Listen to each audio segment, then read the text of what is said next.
Hello and welcome to the 2014 World Championship pregame show, live from Seoul's Sangam World Cup Stadium. Over the past 4 weeks, 16 teams have battled it out for a spot here on this incredible world stage. We've seen pentas, we've seen upsets, and we've even seen a few immortal Nexus battles. But now, only 2 teams stand tall, Starhorn Royal Club and Samsung White. It's been a long road to the Summoners Cup, and we're about to take the final steps. So lock it down, because the 2014 World Championship pregame show starts right now.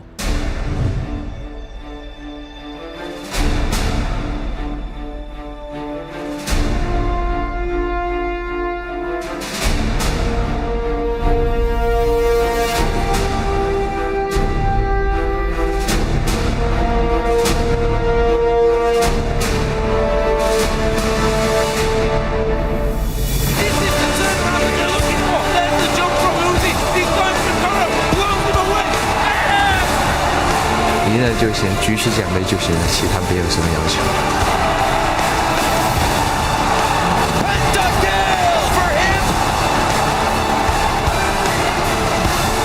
질 것 같진 않아요, 절대로.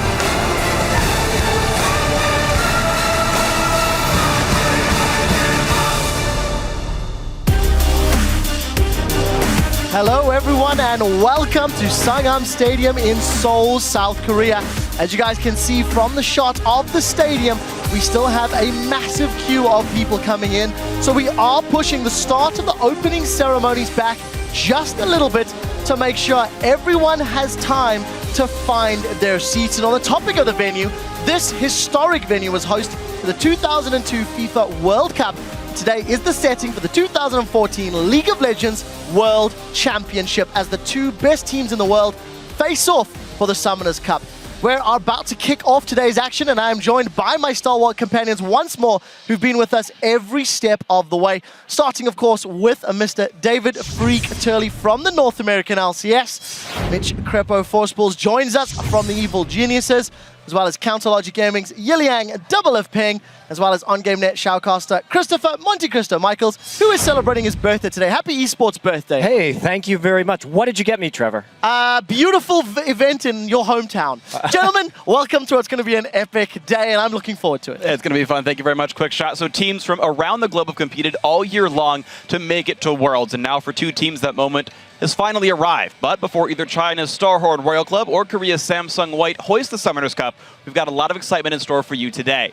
The opening ceremony will begin shortly with traditional Korean music, followed by a live performance from Imagine Dragons playing their hit song, Warriors. Yeah, then the 2 teams will compete in a best-of-5 series, with 1 team becoming the 2014 League of Legends World Champions. After that, we'll have the presentation of the Summoners Cup, the MVP award, fireworks, and an encore performance from Imagine Dragons. So keep your radios active or streams or televisions, because it's time to take you guys around the venue. Yeah, of course. Throughout Worlds, we have had several teams working hard to bring all of the action to League fans around the globe. There's actually 24 broadcast partners sending these games out in 16 different languages, and we certainly hope you've been enjoying the coverage. We're going to take a quick look around. Of course, the LPL casters are here and ready to cover the action for the Chinese audience, while OGN casters and crew certainly look excited and dapper for their broadcast. Our trio of casters will be calling the games Joe Miller, Rivington Bislin III, as well as Joshua Jat Leesman, and of course Shocks in the interview room. She'll be talking to some past world champions, along with players from today's matches. We'll be checking in with her shortly as she shows us the excitement happening all around the venue. Before Imagine Dragons take to the stage, let's take a look back at Starhorn Royal Club and Samsung White's path to today's finals. After sweeping their way through the group stage, Samsung White dispatched Team Solar Mid before crushing Samsung Blue in the semi-finals, and they earned the first spot in the World Championship. And on the other side of the bracket, it was a much closer fight for Starhorn Royal Club, who were taken to all 5 games by 2 Chinese rivals, Edward Gaming and OMG, on their way to the finals here. Yeah, and showing up shortly on your screens will be a countdown clock. Once we get ready, it'll signal that we are getting closer to the opening ceremony. And then, of course, we'll get to the final. Let's take a look at the contestants that will take part in that titanic clash to crown a World Championship team. First up, it is Korea's Samsung White. They come into the series as the heavy favorites, and we've seen them absolutely dominate the competition throughout Worlds. They even beat Samsung Blue, who they've been able to take down all year long. And to say that Samsung White has been dominant is absolutely an understatement. Not only do they own the highest team KDA at Worlds, but their 5 starters each own the top KDA for their individual roles as well. They've taken out the #1 Chinese, North American, and Korean seeds throughout this entire tournament, only dropping a single game total. And the bottom lane of Imp and Mata is widely considered to be the best in the world. Yeah, I completely agree with that. And earlier this week, Samsung White's AD carry Imp sat down with Jat to talk about playing in front of the home crowd and going head-to-head against Uzi.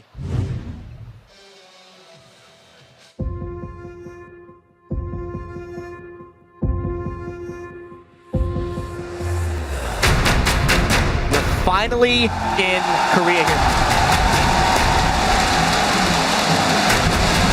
What's about to happen is anyone's... So we will be getting to that package in just a moment or two. And, you know, it's quite nice when the players actually take some time to talk to the casters and analysts. And I believe we've got that ready for you. Let's kick to it. Hello everyone, I am here with Imp from Samsung White, 2 days before the World Finals. And Imp, my first question for you is, you've had such success here at Worlds this year. What has been your favorite moment? 아마도 제가 가장 좋았을 때는 최초의 펜타킬 있잖아요. 가장 처음 펜타킬을 기록했을 때였던 것 같아요. 베인으로. And I mean, you actually got 2 pentakills throughout the entire World Championship. Why was the first one more memorable for you? 최초기 때문에 뭔가 지금까지 롤 대회가 4번 열렸는데 처음이었잖아요. 그래서 더였던 것 같아요. 뭔가 처음이란 게 잘 기억에 남으니까. You said previously that Uzi was the best AD carry in the world. Now that you've seen him play at Worlds and you've had such a great performance yourself, has your opinion changed or has it stayed the same? 저랑 우지 선수만 따로 놓고 비교하자면 우지 선수가 최고인데, 근데 이 롤은 리그 오브 레전드는 혼자서 하는 게임이 아니라 팀 게임이잖아요. 그래서인지 저는 팀원들이랑 호흡도 더 잘 맞출 수 있고. And now knowing that you're going up against Starhorn Royal Club in the finals, after your semifinals, you knew it was going to be either OMG or Starhorn. Did you expect Starhorn to be in the finals? 대충 속마음으로, 대충 예상은 로얄 클럽이 약간 뭐라 해야 되지? 약간 근소하게 이길 거라고 생각은 했는데 너무 뭔가 밀리는 느낌이 나더라고요. 그래서 그래도 저는 OMG를 상대하는 게 편해서 지길 바랬는데 그래도 네, 마음은 그랬어요. 로얄 클럽이 이길 거라고 생각했어요. 근데 로얄 클럽이 너무 약한 모습을 많이 보여줘가지고 들뜨긴 했었어요. Final question for you now. This is now the World Finals. You can see the size of this crazy venue. How are you feeling going in, knowing that you could win the World Championship for Korea? 좀 약간 붕 뜨는 느낌? 약간 붕 뜨는 느낌? 뭐라 해야 되지? 롤드컵이 롤드컵이란 대회가 열린다는 걸 알았을 때 막 저 대회에서 우승하면 얼마나 기쁠까? 하고 생각했었는데 지금 여기까지 온 것도 뭔가 대단한 것 같고 우승한다면 정말 좋을 것 같아요. Imp, now that you're here and seeing the venue for your own eyes, we've never been in a place this big. Just talk to me a little bit about what you see here and how excited you are. 솔직한 마음으로는 지금 저 잔디에 누워 뒹굴고 싶어요. 저 그냥 크고 경기 잔디가 예쁘네요. It's ridiculous to see Imp have so much humility and respect for Uzi and just say, yeah, Uzi's probably better. I mean, that's not what you would expect from a cocky player like Imp, but it's not to discredit him. He's pretty much a close second for best ADC in the world, and I really think he's the first and only player to get 2 pentakills at World Championships. This guy's really explosive. He has amazing situational awareness. He can show. He's probably the best Twitch in the world. I mean, this guy, when I watch his Twitch, it's like magic. Yeah, something we always say, he synergizes with his team maybe a little more than Uzi does in that hard carry role. And yeah. Talking about that, on the other side of the rift, Samsung White will find China's Starhorn Royal Club waiting for them. This is Royal Club's second straight trip to the World Finals, but unlike Samsung White, their journey was much more difficult. They come into the finals with an 11-5 record after a quarterfinal and semi-final series that went all the way to 5 games. But if anything that shows how resilient this team can be when it counts the most, they are of course anchored by Uzi at AD carry, and Starhorn has proven they can rally when they are down and they thrive when they are under pressure. As a massive underdog to Samsung White in this series, only time will tell if they can respond one more time and pull out that crazy upset and win China's first ever Summoners Cup. It's definitely something they want, and one Royal Club player who is very familiar with Samsung White is their jungler Insec. Jat also caught up with him earlier this week to talk about returning to Korea to play in the World Championship final. I'm joined today by Insec from Starhorn Royal Club. And Insec, you guys have made it all the way to the finals here at the World Championship. What has been your favorite moment? 4강, 8강 둘 다 힘들게 이기긴 했는데 전 8강 때 이제 제 트라우마였던 승승패패패를 깨서 8강이 좀 더 기억에 남아요. And in the past, you were considered the best jungler in the world. Currently, Dandy probably holds that title, but you play against him here in the World Finals. Where do you see that falling now? Best jungler in the world? Where do you rank yourself? How is that working? 일단 그거에 대해서 약간 설명을 하면 데니 선수 정말 잘하는데 지금 팀 시너지까지 돋보여서 지금 더욱더 이제 지금 데니 선수를 빛나게 하고 있어요. 그래서 일단 정글을 기본적으로 저보다 잘하기도 해서 제가 좀 지금은 당장 확실히 좀 데니 선수보다 부족한 것 같아요.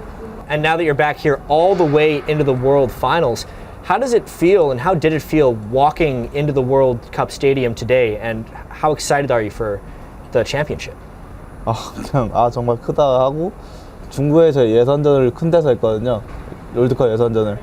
그래서 거기랑 비슷한가 생각하기도 하고 했는데 그냥 여기가 좀 더 큰 것 같아요. Since you spent this past season in China in the LPL, how has it felt coming back to play again in Korea? 일단 제가 가기 전에 약간 농담 반 진담 반으로 다시 LPL에서 한국 리그로 롤드컵으로 돌아오겠다고 했는데 그냥 그 약속을 지킨 것 같아서 약속을 지킨 것 같아요. And for you personally, being such a huge star in Korea, then eventually getting released by the KT Bullets, what would it mean to come back to Korea and win the World Championship? 딱히 그러니까 중국 팀의 일원으로보단 저는 그냥 로얄 클럽 팀의 일원으로서 우승했다고 생각하기 때문에 저는 국적에 대해서 크게 생각하지 않은 편이고 그냥 단순히 팀으로 생각할 것 같아요. Coming up against Samsung White now, not very many people are giving Royal Club a chance to win. What are your thoughts on that? 힘들게 올라온 만큼 그래도 재미없지 않게 결승전 최선을 다할게요. Well, thank you very much, Insec, and good luck at the World Championship. Thank you. Man, Insec he's been a player that I've been passionate about for so long. We all know him because of his dazzling mechanics. I've had the pleasure of casting him for many, many seasons here in Korea. And he's one of those guys, he's got that move, the Insec named after him. He's world famous, but he's never won a tournament. He was one game away from beating SK Telecom T1K in Champions Summer 2013 a year ago, but he failed to make Worlds at the same time. And even though he is just so good mechanically, sometimes his decision-making and his engages are a little preemptive or awkward. And as a result, we did see him kind of slump with the strategy-first, rotation-first, kind of objective-based Korean style in the middle of 2014. It did cause him to be released from his longtime team, KT Rolster. But it's so fun to see him back here now because it seems like Starhorn Royal Club is really just the perfect team for Insec's play style. The immediate follow-up, that level of aggression, the level of trust that they have with these smart pings when they're not even fully able to communicate with one another is extraordinary. And it's incredible, too. You saw this with the interview, both with Insec talking about Dandy as well as Imp talking about Uzi, where they're saying, well, yeah, it's the teamwork that means so much more. These players are all fairly close to each other, individual skills. Sure, you could talk about Dandy being the single best jungler, Imp being top 2, top 3, but the fact that it's the teamwork that's making these teams so strong, I think, is great to see. I've got a question for Double F. We were talking quite extensively about the communication side of things on Starhorn Royal Club. So share your thoughts on that sort of storyline that we were discussing backstage as we prepared for this final.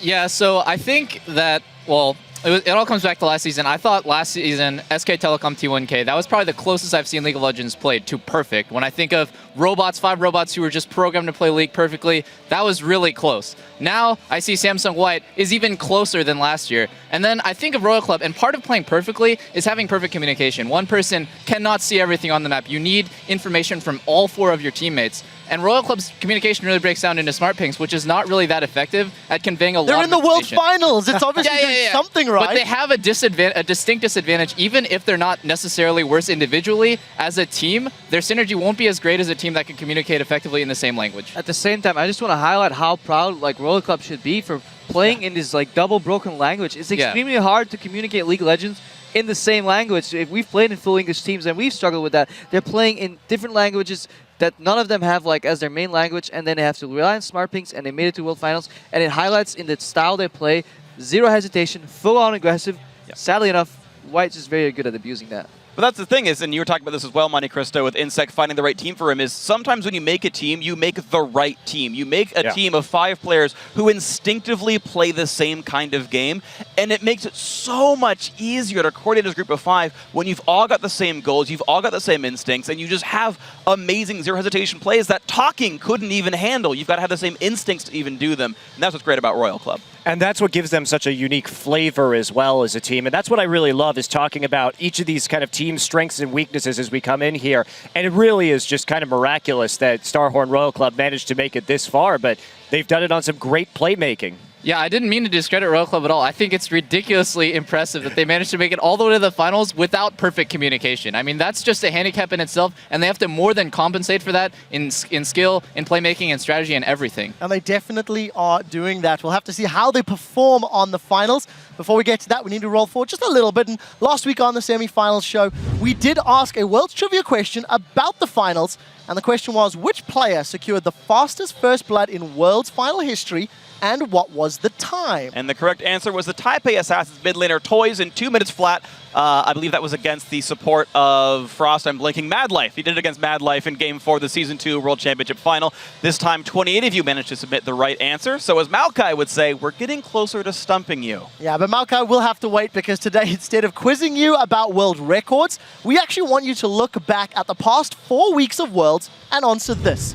What has been your favorite moment from Worlds so far, and why? And of course, that's everything from the group stages and beyond, so think back about what you've enjoyed the most and send your answers to us at LOL Esports on Twitter, along with the hashtag Worlds. Yeah, we will actually share some of our favorite answers in the post-game wrap-up show after the final is concluded and a world champion is found. If you'd like to find out more information about the teams taking part, players from Worlds, or watch VODs to refresh your memory, head over to lolesports.com. That's where you'll discover articles, stats, and a whole lot more. And of course, while you're there, head to the schedule at the top of the page and vote for which team you think will become the 2014 World Champions. We're going to take a look at your predictions before Game 1. And you can also navigate to our YouTube channel, where you're going to find a special feature about OGN's Hype Master Jeon, who's been keeping the crowds entertained throughout Worlds Live in Korea. Yeah, and that dude is incredible. Speaking of hype, to commemorate the 2014 World Championship, there is a championship skin, ward, and icon available in the store right now through until October 31st. So be sure to pick up the Championship Shyvana skin along with the 2014 Championship Award and icon before the 31st, because they won't be available again for another year. Each item is available separately or in a discounted bundle that includes the Half-Dragon herself, because Worlds just sounds so much better when you say it with Flame Breath. Yeah, I completely agree with you. Now, for those of you who are not able to make the trip to Sangam Stadium, we wanted to give you a look at all of the fun that's happening here during this World Championship celebration. And to do that for us, I'd like to welcome Shox to the Pregame show. How's it going, Shox? Well, Trevor, I am here at the World Finals in front of this incredible crowd in the incredible stadium, so I'd say that I'm doing pretty well. Now, the stadium was built for the 2002 FIFA World Cup, and just last year, Psy filled it up with his Korean Gangnam Style. Now, it is definitely the largest venue to ever host a League of Legends event. And as you can see behind me, we have merchandising booths where we can give fans all kinds of cool stuff. One of those is one of my personal favorites, this adorable Tivers doll. I really hope that I get to take one of those home after the show. But there's not only a ton of stuff going on inside the stadium, but also a lot of cool things for the fans outside of the stadium. One of those things is the cosplayer show by the guys and girls from Team CSL and the Spiral Cats. There's also a fan art exhibition where fans have a chance to share their artwork with everyone here at Worlds, including an awesome mechanical Baron Nashor who doesn't look ready to give up his buff. And some of the fan artists are on hand signing special posters featuring their artwork as well. And not only fans are showcasing their artistic creations, but we also have a graffiti wall where pros are tagging scenes from the Imagine Dragons Warriors video, as you will see in a second. In short, there's just tons of incredible stuff going on here for the fans, both inside and outside the stadium throughout the venue, Trevor. Absolutely fantastic. Sharks, thank you so much for that look around. And it is great to be here in person. I hope you guys at home get a little taste of that. Guys, we have been singing Warriors since it came out at the beginning of Worlds, and I'm excited to see them take the stage in just a couple of minutes. The clock is counting down. Earlier this week, guys, Riv and Crepo had a chance to sit down with Imagine Dragons to talk about their journey to the World Championship. What's going on, everybody? Rivington here, hanging out with Crepo at the Sangam World Cup Stadium. We are very pleased to be joined by Imagine Dragons. Gentlemen, thank you for joining us. I want to get to a little later the fact that you guys were streaming, having a huge amount of fun. But for now, Warriors, huge song right now. How did this creative collaboration just start with Riot? Where did it begin? Well, it all started on tour. You know, there's so many, like you come off stage, and the kind of adrenaline that is pumping through your veins, it's pretty hard to like unwind. So we all kind of were gamers, and someone like said, "Hey, have you ever played League of Legends?" I think maybe it started with me or you. It was you, yeah. Was me. Anyway, so I was like, "No, I'll try it." So I played it, and then I introduced the guys to it. Well, you told me about it, and you're like, "It's like the coolest game ever." I was like, I don't even want to tell. I actually remember I was like, I don't want to tell you about it because it will like take over your life. We find ourselves with like weird pockets of time to fill during the day before a show also. So, but like we usually have Wi-Fi, so it was actually like a perfect fit. It was, like, so you guys will actually try to play on the road when you can? Oh, we do. Oh, we do. Like we will be. I can't tell you how many times we're like overseas and like getting the European. What's the ping? Yeah, are we in North America right now? Okay, I'll download that. Quick, start downloading. There's a new patch. Oh, like, yeah, the new patch in the hotel in the middle of the night. But yeah, I think we have time if we start right now, guys. We I will tell you this. We have been late on stage in front of like 20,000 plus people at arena, literally just due to the fact that we were playing a League of Legends game. It's a secret. Yeah. Well, if there was ever a reason, that would be the best one. So how did Imagine Dragons work with Riot Games to come up with Warriors? What was kind of the idea? Where did it come from?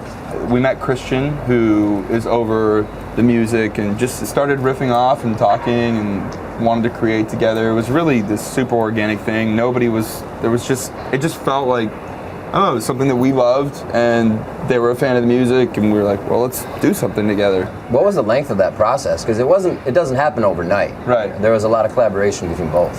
What would you say? It was probably about a month, right, of back and forth? Yeah. It was a month of kind of starting to create a song, and you get the bare skeletons, and he said, well, let me pull it in with this huge, like 100-piece orchestra I have, and like write out some parts, and like, bring in some timpanis and different things. It was a really fun process. I really didn't know what to expect, honestly, when we first sent him our bare bones. Yeah, it was really cool. Was that a new process for you guys to kind of write something, throw it out there, and then get it back with something else new, and then you have to dabble with it? Totally. Yeah, I think we're a pretty like introverted bunch. Like we haven't a lot of collaboration with other people, so we're kind of careful about that. But this was just so organic and easy. Like it has to be easy for us to do it. It's got to feel natural, So it was so natural with him that it was really fun. Well, there's definitely a love there that comes from League. You guys were streaming with Crepo and Skara. Yes. You guys actually just decided to play, and then it went online, which led to a whole bunch of different things. I heard there were champion swaps. What were you trying to AD for somebody and then support, and what was going on? Yeah, so we were both fighting for support, and good guy Imagine Dragons actually let me play support for first game. But then we unleashed the Terrible Illusion, I think I tried to play, and the Fiddlestick support kind of didn't work out. He's a great Fid support. Like it's a thing. It was. I think at that point we were being ghosted in our match. Also, I think that was happening a little bit. I think I tried to do it was the saddest. I mean, I know Amumu was already a sad mummy, but that had to have been the saddest Amumu that's ever happened ever.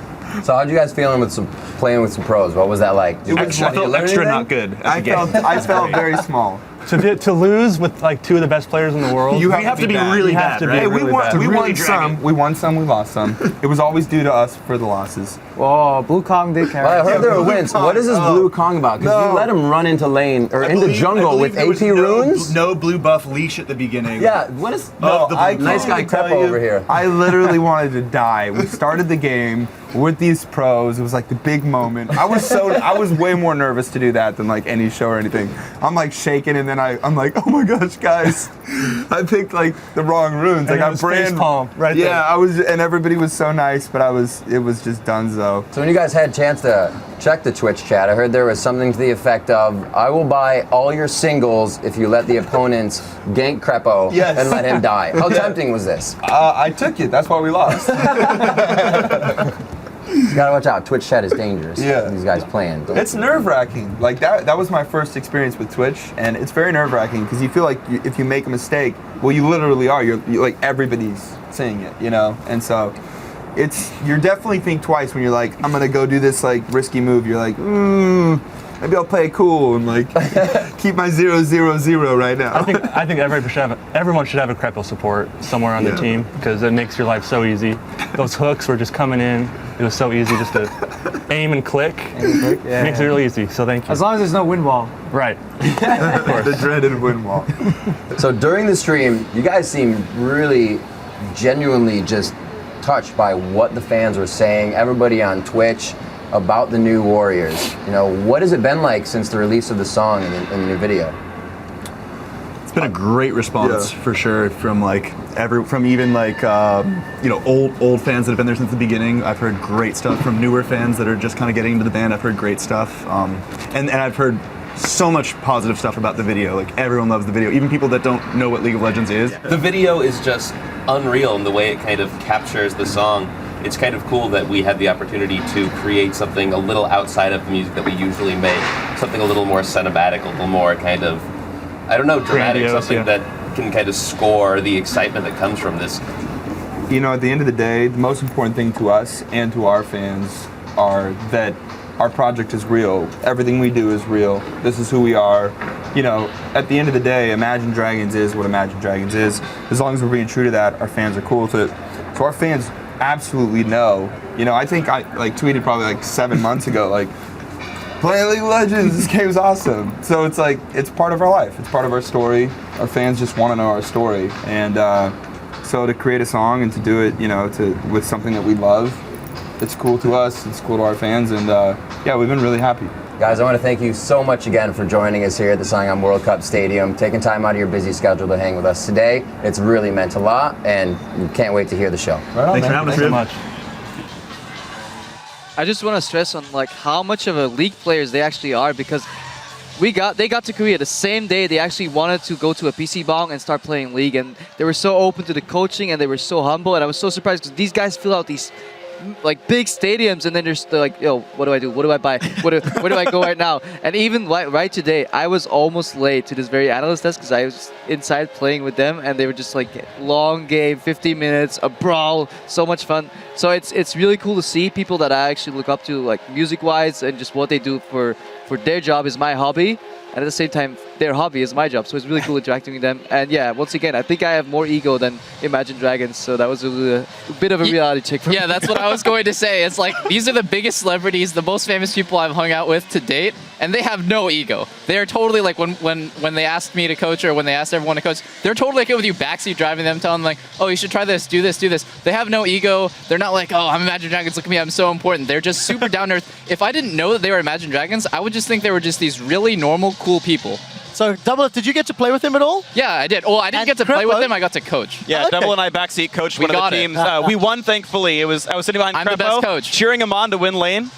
Continued his undefeated Nivea streak. That was nice. And then, yeah, just helping out, finding guys to play. And that was amazing. It's very interesting, yeah. One final question for Crepo. What was your win-loss record with them across your games? Because I know you've played a bunch of times, like on stream, PC Bang, like interviews. Oh, so on stream, 1 and 2, and then I played one more game with them here, and then I made it 2 and 2. But I tried a little too hard. Well, hey, look, winning a game in Korea is like worth 2 wins in NA, right? Yeah, we're calling 3 and 2.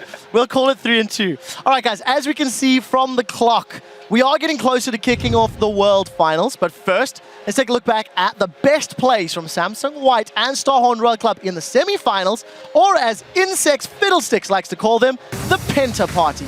At number 5, it is Starhorn Royal Club shoving OMG really out of their base. Uzi up in 3 seconds. Uzi could go in deep. The Cloud's gone down. They're going to Shockwave. Get on towards him. OMG just scattering like the wind. And Starhorn Royal Club, they're pinging on the Nexus.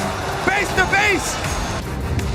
At number 4, it's Insect tower diving for a double kill. But in comes Insect. He's level 6. He's going to go for it. Double warded. Yeah, they're going to see him coming in, but it might not even be enough. Here comes the surprise! Under the tower! They're going to take Sat. Can they get close? Insect tanking up the turret. Gets himself the double. The tower dive from Insect. Oh, gets double kills. And they're able to leave as well.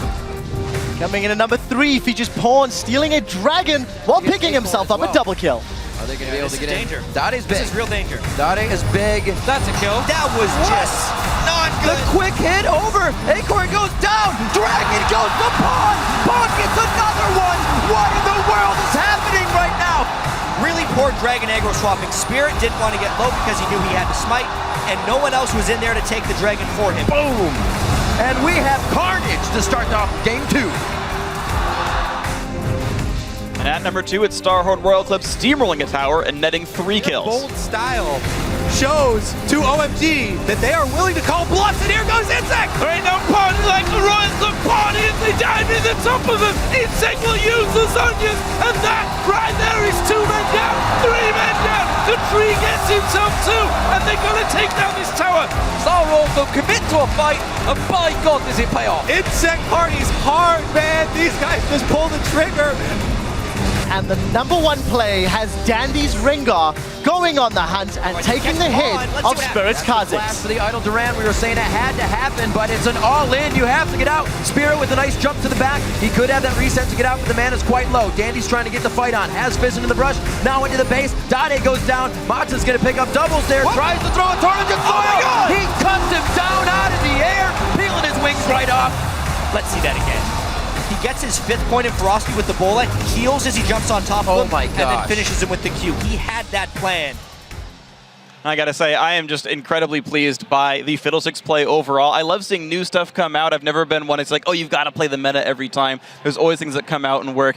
And the amazing counter engages by Insect. To know the style that OMG plays, pulls it out in game 3, so if it doesn't work, he's got a game to fall back on anyway. Like, even the pick was planned within the series in the first place. And he's like, yeah, OMG's gonna dive in. We're gonna try really hard to get ward coverage, and then look at all these Crow Storms that I can make. Look at all these plays I can have happen. And there's even more synergy you could have. You could do it with a Thresh in your team and Lantern in for even better plays. Doesn't need those. Just very, very smart decision making. Planning his fights about 3 seconds in advance because he's got to get the channel going in the first place. Honestly, pretty wonderful. And that was just one of the most crazy games to watch on the desk because I can still remember I was going back and forth, and Peter, at one point you said, this game's over. Yep. I thought that they were at an insurmountable lead, the other team, that is. But it's just ridiculous to pull out Fiddlesticks, like that pocket pick that nobody would have expected, and come back 10,000 gold deficit with it. Like, the balls on that guy is insane. Well, also, it helped that they had this giant, wombo combo AoE damage composition, and it only takes one good team fight where everybody's ults hit, even if you are 10k down, to make a comeback in that scenario. Target ban Fiddlesticks? And Panth, apparently. Hey, you know what? That's a hell of a question. Well, sure. What about Akali in the top lane? We saw Fiddle, we saw Pantheon coming out. Well, here's the cool thing about the champion pools, actually, is in general, Royal Club's champion pools are a little bit more shallow, but they are entirely shared. So if you, outside of these side picks like Pantheon and Fiddlesticks, if you ban anything on Royal Club's side, you're banning Samsung White's champions, right? If you're banning any of those champions, you're banning your own champions by doing that. So it almost gives more freedom to Royal Club because, like, well, we'll ban the Akali because there's no way Cola's playing this. Like, it's almost, in a way, easier for Royal Club's pick and ban. Oh, what do you think, Monty? Makes sense. I mean, it's a quasi. It's tenuous, but like the logic is there. As weird as it is there somewhere. I think in terms of the jungle, but like in terms of everything else, I think those champions pools just run so deep. It's going to be extraordinarily difficult. Oh, sure. And of course, think about those semifinals of you guys at home. The Twitter question is, of course, what's your favorite moment from Worlds and why? Includes semis, includes groups, etc. One play that did not make it into the Penta, but is still entirely awesome, comes from Game 3 between Starhorn Royal Club versus OMG, and it was this edition of Worlds All Chat. 10 seconds left on Merit. If they overcommit here, if Uzi comes up in 9 seconds, World Club can still win the game. 打拢打拢打拢打拢打拢打拢啊！打拢打拢打拢，下了下了下了。哦，下了。有加血的，有加血的。OK go go go， 老鼠出来了，中标了，拿辅助。Go go go go go！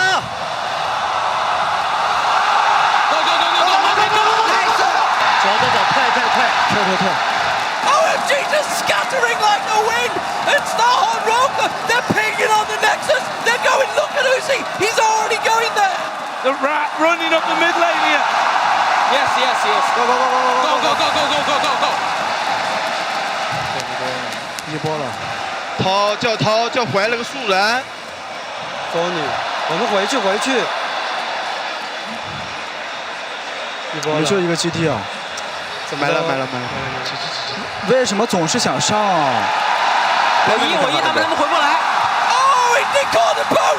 The sapling landed. It stopped the recourse. And Starhorn Royal Club being back behind the whole game have come back with a brilliant couple of team fights. What a turnaround. Intech with the Crow Storm. Absolutely pivotal. Oh my god. Oh my god. 差一点。哇。 What a fantastic ending. That was one of those moments where you're surprised that a team can come back from that far behind. And like Doublelift, you were actually talking earlier about the communication on the side of Royal Club. There wasn't a lot of talking, but it seemed efficient. I actually wanted to, like, a piece of my heart broke off when I saw San say, why do we always go in? Why do we always fight? Because if you're dwelling on past mistakes, especially right as you're about to lose when everyone's feeling terrible for throwing, it's going to put your entire team on tilt potentially. The best thing to do, just don't say anything, just be like, it's okay, we got it next game. But I guarantee just him saying that small offhanded remark is going to affect them in the rest of the series, and it did. I completely agree with Doublelift here. I've played like so many series back to back, and you don't want to get negative at all. And you saw it, like the Koreans have this phrase like breaking somebody's mental is what they call it. So if that actually happens, it can snowball out of control really quickly. And I just hope whatever happens in the series, people stay positive. Yeah, the Korean word for that is menbun, which is a mental break. And so that's like kind of their equivalent of tilt right there. And absolutely, it's one of those things that you really have to lock down. And you have to have that cheerleader on the team, or you have to have a coach or a manager who can come up and kind of reset a player's mentality. And this is something that you can apply to any sort of competitive, like even just in solo queue, not even in just competitive games when you're playing for money. It's like everyone knows that they made a mistake. You don't need to reinforce that and make them feel horrible about it, because it might potentially it's never going to benefit you. It only hurts you in the long run. So Doublelift, I love the fact that we talked about San's position and his mindset, but I want to reiterate the question. What do you think about the calling that we saw from Starhorn Royal Club? Because as they were moving down towards the bottom lane, if I remember correctly, we're like, Baron. That's all Uzi was saying. That's a universal word. Then we didn't hear a whole lot, and we saw, the Maokai sapling toss coming in, punishing some of the mistakes. What did you think of the calling, good or bad, from what we saw in that short clip? Well, when they're going to admit, I think it was funny that they switched to English randomly. It's just like, oh, go. Yeah, but I think there's a lot of merit to what they do. I think it's so smart that they use really short, like English phrases like go, or Baron. Like, these are universal words that everyone can understand. But at the same time, when Cola interrupted their recalls, for example, he said it in Chinese. And already right there, something went off my head. I was like, in second zero, don't know what's going on. And that could be a problem. Just really tiny things like that could add up in the finals. The one benefit you have from using these small, tiny words is that it doesn't clutter your communication, and everybody can get in there. At the same time, in this play in particular, not much had to be said because they called for Baron, but then once they saw them, I mean, vision speaks louder than words because they saw what was going on. Again, they play so instinctively. Once they actually have the full overview, they don't really need to talk that much anymore. There's always forward and backwards, and in Royal's case, there's more forward than backwards. And of course, that worked out. It was interesting as well to me to watch. You're talking about, everyone playing forward, sort of the instinctive play. OMG had the wrong instincts there. There was no way they're going to out-base race this team who's got an 80 carry running at an unturreted Nexus. And they're like, no, we've got to base race them. And it's like, that can't be your possible thought. And again, Double, you were talking about San saying, why do we go in? Well, why not spend that time to look at the map, be like, we have to defend here. You're all speaking Mandarin. It's not even going to be that hard. Yeah. And then say, no, you've got to defend by these 25 seconds we need so that we can get people to respawn. I think the greatest thing to know about Royal is the fact that they all do have the same instincts, like you guys said. sometimes it actually takes too long to say what you want to say, and then everyone's like, okay, I agree with what your call is, and I understand. Sometimes it's just best to just play completely off of feel. Even FLICKR said this, I play off feel and instinct, and just because of the fact that they all have the same mentality, that might give them a slight edge, just like half a second or a couple seconds more when it comes to jumping people making the play. Yeah, go ham or go home. Yeah, and then when... exactly. As they say it, the Starhorn model. Yeah. I mean, there's no other way to show your team that you're going in than just jump in with Lee Sin and kick some team member out. I mean, there's no better signal like, hey guys, we're about to fight. There's an enemy fly in your face. Let's fight. Yeah, and I mean, it just kind of repeats itself over and over again, but you have to basically practice all the major strategies to, like, before the game starts, because you can't take 2 minutes to say, okay, guys, we're going to ward these 3 brushes, then sweep this one, then we're going to go for Dragon in 2 waves. Like, by that time has already passed. Like, these steps all have to be practiced out. Everyone has to know, okay, guys, we're doing the Dragon play, and then everyone knows their next minute and a half of steps. And that's just when instinct comes into play, and the fact that Royal made it all the way to the finals just off of that alone, nearly, and smart pings, is just incredible. It's just such a miracle. Yeah, maybe it is a miracle. We'll find out if they can do it again, if it is a miracle. Anyways, guys, Worlds has exposed fans around the world to new teams, to new players, but there's been one figure that has been catching everyone's attention, and it is OGN's legendary shoutcaster, Jun. He's revered because he's been doing this for 15 years. His expertise has crossed titles. He's done so many games. He's in commercials for games here in Korea. Everybody who knows esports knows who Jeon Yong-jun is. Hello everyone. I'm the caster of OGN's World Champs. 온게임 OGN에서 LOL 관련해서 메인 캐스터를 하고 있고요.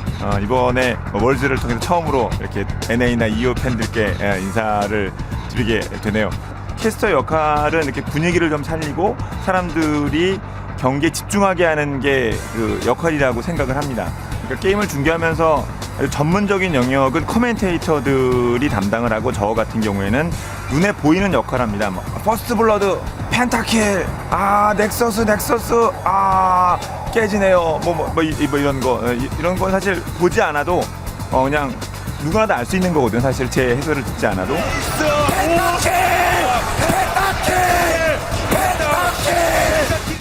그게 때로는 문법에 안 맞을 수도 있고, 때로는 이렇게 말이 좀 어색할 수도 있고, 뭐 한국말이랑 영어랑 섞여 있을 수도 있는데, 저는 뉴스를 하는 사람이 아니어서 뭐 즐겁게만 하면 되는 사람이라, 정말 중요한 순간 이때는 딴 거 보지 마시고 경기에 집중해 주세요. 그런 느낌을 주기 위해서 빠른 그 스피드와 높은 톤으로 얘기를 하거든요. 그러니까 그게 다른 사람과 구별되는 부분이고, 팬들의 어떤 그 귀를, 그 눈을 이렇게 좀 사로잡기 위한 저만의 어떤 뭐 노하우라고 할 수 있겠죠.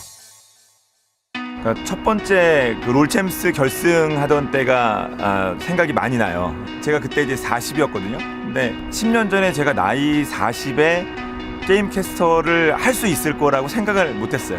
리그 오브 레전드가 그때 이제 한국에 서비스가 되고 리그 오브 레전드 대회가 생기면서 제가 나이 40에 그냥 조그만 대회가 아니, 예전엔 큰 대회를 했는데 이제는 뭐 나이도 먹고 이제 감도 떨어지고 해서 조그만 대회라는 게 아니라 예전보다 더 큰 대회, 더 화려한 대회, 그 대회를 중계를 할 수 있게 돼서 오프닝 하러 가기 전에 막 그때는 막 이게 진짜 정말 나이 40이라는 게 사람한테 큰 의미에서 내가 진짜 이제 거의 중년이라고 할 수 있는데, 이 나이에 내가 사실은 많은 사람들의 관심을 받는 가장 중요한 리그를 중계할 수 있다니 정말 감격적이고, 리그 오브 레전드, 라이엇 게임스, 그리고 리그 오브 레전드 좋아하시는 팬들께 정말 감사하면서, 야, 이거 내가 진짜 무대에 올라가면 울 것 같다. 근데 올라가기 전에 밑에서는 막 눈물이 글썽글썽이었거든요. 근데 지금도 약간 글썽글썽인데, 그때 딱 올라갔는데 오디오 방송 사고가 나서 정신 번쩍 차리고 해서 울자 그랬었는데, 그때가 정말 기억이. 저는 이게 배우가 아니거든요. I'm not actor. 그래서 그러니까 그분들이 저를 바라보고 있고, 그 많은 웅성웅성 와는 이런 이런 있잖아요. 그런 게 있어야 저도 거기에 그럼 100명이 있을 때 하는 톤이 있고, 1000명이 있을 때 하는 톤이 있고, 10,000명이 있을 때 하는 톤이 있어. 준결승 톤이 있고 결승전 톤이 있어.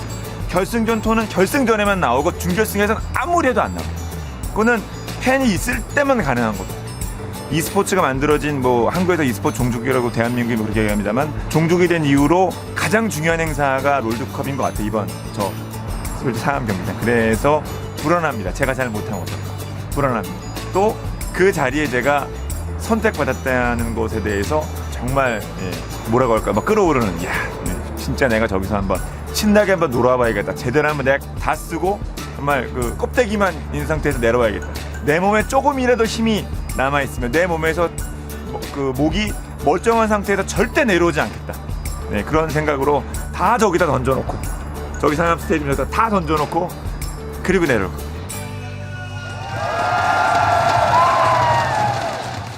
What a promise. I mean, voice, energy, love, heart, everything behind on stage. I just want to touch on something that stands out for me. Jun was talking about how emotional he gets and how he, cried during the first OGN final. I did back-to-back at Gamescom. I get there watching that event for years and years and years, and my birthday happens to fall over it. And I know exactly what it's like, being so passionate and so in love with esports, the video game, the scene. I can relate really closely to the sentiment and the message. I just love, once again, how humble he is and how nice of a person he is, because I met him so many times before I even knew what a background he had. He's been doing this for 15 years. He still remembered me. He still remembered my name when I'm one of the maybe hundreds of, if not 1,000 players he's met over time. And it's really fun figuring out like how big of an experience, how big of an example he is, and just want to follow in his footsteps one day. Yeah, me too. And what's funny for me is I started first downloading broadcasts from OGN in Korean in like the mid-2000s when I was still a teenager, so about 10 years ago.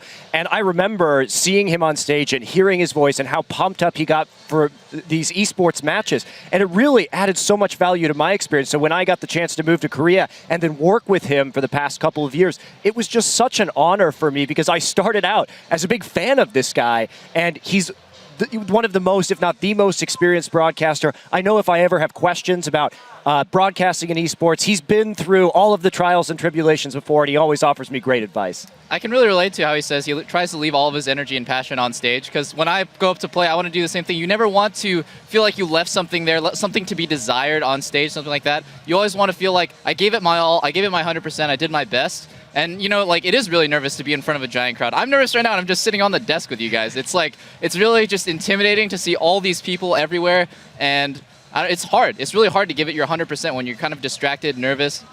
Yeah, the one thing that helps me, though, and I've had the pleasure and the luxury of being able to broadcast in front of live audiences for a couple of years now, and I have to completely agree with what he says. Like, it's different when you're in front of a final compared to a semifinal. It's different when you're in front of an audience that can react to what you're saying, that laugh at your jokes or cheer at the same moments that you are, and it just brings you up. I never get excited before an event. As soon as I sit down, though, and I see these people behind us, and I see the giant screens over there, and I can see all this, I'm just like, okay, we're here, and I'm up. I'm at 110% the entire time, and to have an actual audience there with you to be with those moments as well it doesn't compare to anything. No, it really doesn't. I want to get back to the nerves question in a moment. Before we do, we've got a crowd here, but they're not the only crowd, because there's viewing parties happening all over the world as fans are getting together to watch the World Championship live, regardless of the time. Here's a look at the Midnight Finals viewing party inside the hangar at the Orange County Fair in California.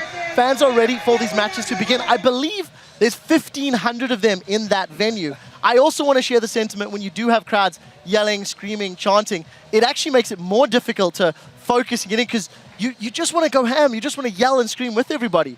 I want to touch on nerves. We have less than 2.5 minutes before we throw to the opening ceremonies. Crepo and Double Lift, as the two people at this desk, has been on stages similar to this, but smaller scale.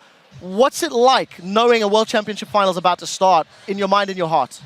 Well, I've never played a World Championship final. Made it to semis. That's why we're here. That's why we're sitting here. I've made it to semis, and honestly, it's literally, at that moment, I did not know how big that moment was, and that's the only thing I regret, is not realizing how close I was, and it was both a curse and a blessing, because 1 year later, I realized I was this close to play for that 1 million, and that made me really sad. So just the point I want to make is sometimes you get caught up in the moment and you don't realize how amazing it all is until you look back in retrospect. But I'm really glad I had that experience. It was an amazing crowd, and this final for both these teams is going to be an amazing memory regardless of what happens.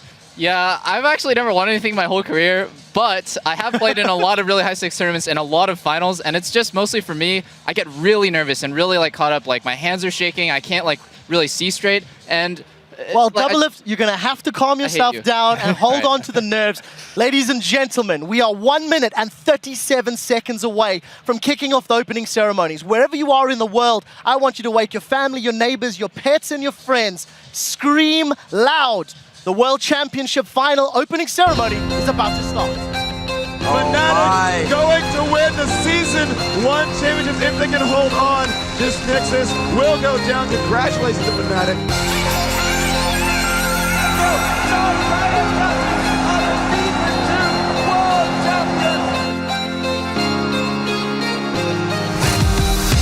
Broken footsteps on the floor. Brazilian hydrate, acclaimed telecom, G1. Up and carry on, 'cause something's waiting for me. SK Telecom are just rolling through. This could be a 20-minute game for SK Telecom. They will be the Season 3 World Champions. But my hope will never